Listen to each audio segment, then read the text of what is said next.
आज हम लोग बात करने जा रहे हैं बहुत ही ट्रेंडिंग टॉपिक के बारे में, जो कि है ओएनडीसी। ये ओएनडीसी क्या होता है, ये कैसे वर्क करता है, क्यों ये इतना पॉपुलर हो गया है। ओएनडीसी का फुल फॉर्म है open network for digital commerce. ठीक,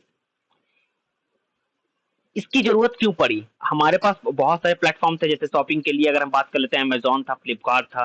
ठीक, और फूड के लिए तो वो क्या था, जोमेटो था और स्विगी था। और भी बहुत से, जैसे ब्लिंकिट है, बहुत से प्लेटफॉर्म थे। बट हम ओएनडीसी की जो प्लेटफॉर्म की जरूरत क्यों पड़ी? ओएनडीसी की जरूरत इसलिए पड़ी क्योंकि एक डिमांड थी किसी तरफ से, सेलर और कंज्यूमर की तरफ से। ये डिमांड थी कि हमको एक ऐसा प्लेटफॉर्म बना के दिया जाए कि जो कि हम लोग मिनिमम पैसे से हम लोग ज्यादा प्रॉफिट कमा पाए। ठीक, अब ओएनडीसी प्लेटफॉर्म कैसे वर्क करता है? ठीक, देखिए, मान लीजिए कि एक सेलर है, सेलर एक्स है, जिसने अपने आप को प्लेटफॉर्म ए पे रजिस्टर किया है। ये ए क्या है? एक प्लेटफॉर्म है। ठीक, और एक कंज्यूमर है। ठीक, कंज्यूमर है, इसने आपको अपने आप को प्लेटफॉर्म बी पर रजिस्टर किया है। अब जो कंज्यूमर है, जो कस्टमर है, वो चाहता है कि हमको जो वो चाहता है कि हमको जो सेलर एक्स है उसका प्रोडक्ट हमको खरीदना है। मान लीजिए इसके पास जो प्रोडक्ट है वो है क्यू, है क्यू नाम का प्रोडक्ट है। बट कस्टमर चाहता है कि हमको अब इस ए के प्लेटफॉर्म पे रजिस्टर ना होना पड़े। हम बिना रजिस्टर किए प्लेटफॉर्म ए पे हमको सेलर एक्स का, जो सेलर एक्स है, इसका प्रोडक्ट हम खरीद पाए। तो ओएनडीसी यहाँ पे आया है, बहुत ही अच्छा नेटवर्क लेकर। ओएनडीसी कहता क्या है कि आपको अब किसी भी दूसरे प्लेटफॉर्म पर रजिस्टर करने की जरूरत नहीं है। आप डायरेक्टली ओएनडीसी की हेल्प ले सकते हैं, ओएनडीसी नेटवर्क की हेल्प ले सकते हैं कि अब कस्टमर ओएनडीसी की हेल्प लेगा और ये डायरेक्टली सेलर एक्स का प्रोडक्ट खरीद लेगा। ठीक, बिना प्लेटफॉर्म ए के रजिस्टर, बिना ए के प्लेटफॉर्म पर रजिस्टर किए हुए। ठीक, अब कस्टमर क्या करेगा? बिना रजिस्टर किए प्लेटफॉर्म ए पे अब वो हर चीज वो खरीद सकता है जो सेलर एक्स बेच रहा हो।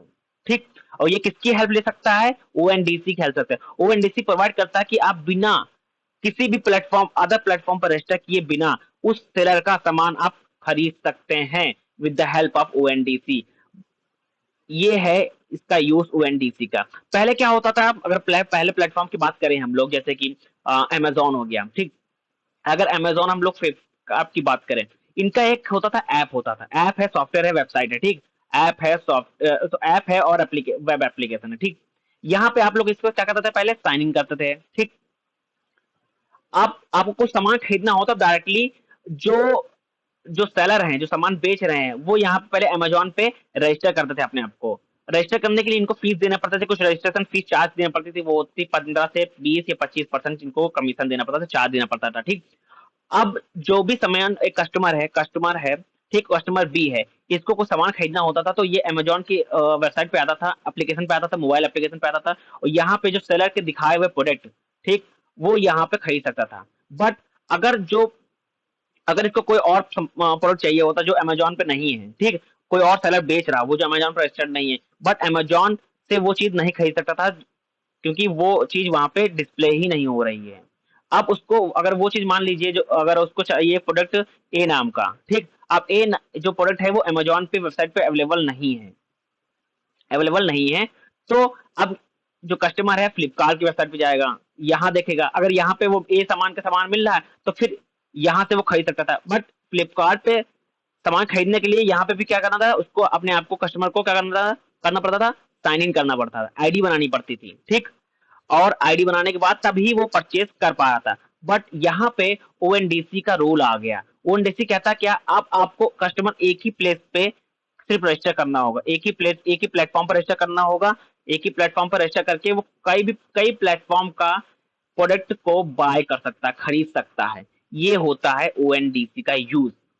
ठीक, और अभी आपको बता दें कि यहाँ पे बहुत हालत अभी खराब होने वाली है, जो अभी ई कॉमर्स वेबसाइट है और फूड ऐप है। क्यों? क्योंकि जो अभी, जो अब बात कर लेते हैं, जैसे कि स्विगी हो गया, जोमेटो हो गया। ठीक, स्विगी जोमेटो क्या होगा कि जो भी रेस्टोरेंट होते थे, ठीक, और मतलब जो भी आपको चाइनीज फूड आइटम जो बेचते थे, आपको जो फूड आइटम थे, वो क्या करते थे, जोमेटो और स्विगी पर रजिस्टर करने के लिए जोमेटो स्विगी उस रेस्टोरेंट वाले से 15 से 25% कमीशन चार्ज करते थे। जिसकी वजह से इनको बहुत सारा मतलब नुकसान नहीं कह लीजिए, अब बहुत सारा मतलब चार्ज देना पड़ता था। बट अब ओएनडीसी की हेल्प से ये जो रेस्टोरेंट है मिनिमम चार्ज से, जैसे कि 1% या 2% की कमीशन पे यहाँ पे आप रजिस्टर कर सकते थे, और ओएनडीसी पे ये रजिस्टर कर पाएंगे। और कस्टमर को ज्यादा बेनिफिट मिलेगा। क्यों बेनिफिट? क्योंकि जो अगर आप देखिए कोई भी जैसे कि जोमेटो स्विगी पहले 15 से 25% चार्ज करता था, तो उसके अकॉर्डिंग जो बिल बनता था वो अगर मान लीजिए बिल बनना है 200 के करीब बनना है फूड खरीदने के बाद, ठीक। मान लीजिए कस्टमर ने खरीदा बर्गर मोमो खरीदा, मोमोज खरीदा, तो उसका जो टोटल बिल बना वो बना 180 का बना, ओवरऑल सब कुछ लगा के बाद टैक्स लगा के बाद वो 200 का बना बिल। बट अगर वही जो रेस्टोरेंट अगर ओएनडीसी पे अपने आप को रजिस्टर करता है, वहां पे जो चार्ज है वहां पे 2 से 3% चार्ज पड़ता है। वहां पे जो बिल बनेगा कस्टमर का वो बनेगा आसपास 120 रुपए बनेगा। तो टोटल ओवरऑल उसके 80 रुपीज यहाँ पे बच रहे हैं। और ये भी कहा जा रहा है कि ओएनडीसी जो प्लेटफॉर्म है वहां पे फास्ट सर्विस प्रोवाइड की जा रही है, जो और जो कि जो जोमेटो और स्विगी पे और डिले हो रहा है, मतलब वो थोड़ा टाइम कंज्यूमिंग था कि वहां पर आने और जाने का जो डिलीवरी चार्ज और डिलीवरी है टाइम है वो बहुत ज्यादा है। और ओएनडीसी पे बहुत ही कम टाइम में वो आपको चीज डिलीवर कर पा रहा है। ठीक, ये एडवांटेज हो चुका है। दूसरा एडवांटेज ये है कि आपको यानी कि आपको अब मल्टीपल प्लेटफॉर्म पर रजिस्टर करने की जरूरत नहीं है। आप एक ही प्लेटफॉर्म से, प्लेटफॉर्म ए अगर कस्टमर ए प्लेटफॉर्म पे ए है रजिस्टर्ड है और वो चाहता है कि हमको प्लेटफॉर्म बी का प्रोडक्ट खरीद सकता है, तो ये भी पॉसिबल है किसके थ्रू? ओएनडीसी नेटवर्क के थ्रू ये भी पॉसिबल है कि आप कस्टमर अब एक ही प्लेटफॉर्म पे रहकर वो मल्टीपल प्लेटफॉर्म से प्रोडक्ट को बाय कर सकता है। ठीक, ये एक बहुत बड़ा एडवांटेज है इसका।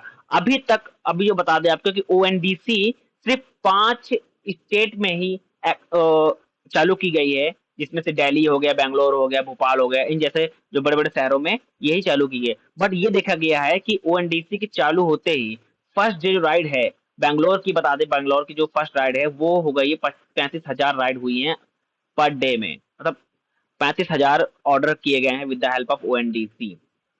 और ये रिव्यू मिला है कस्टमर की तरफ से कि इसमें जो ओवरऑल जो रिसिप्ट आती है, जो अगर आप फूड खरीदते हैं तो बिल भी जो रहा कम पड़ रहा है। अगर हम जोमेटो स्विगी की बात करें, अगर जोमेटो पे वहीं जो बिल पड़ रहा है 200 को पड़ रहा है, और स्विगी पे भी अगर हम बात करें, अगर वो मान लीजिए 220 205 का भी पड़ रहा है, बट ओएनडीसी पे वही जो बिल आसपास 120 से या 130 के आसपास पड़ता है। क्योंकि इसलिए पड़ता है क्योंकि जो सेलर है, जो सामान बेच रहा है, उसका जो रजिस्ट्रेशन चार्ज है, जो ओएनडीसी प्लेटफॉर्म का जो चार्ज है वो सिर्फ 2% है।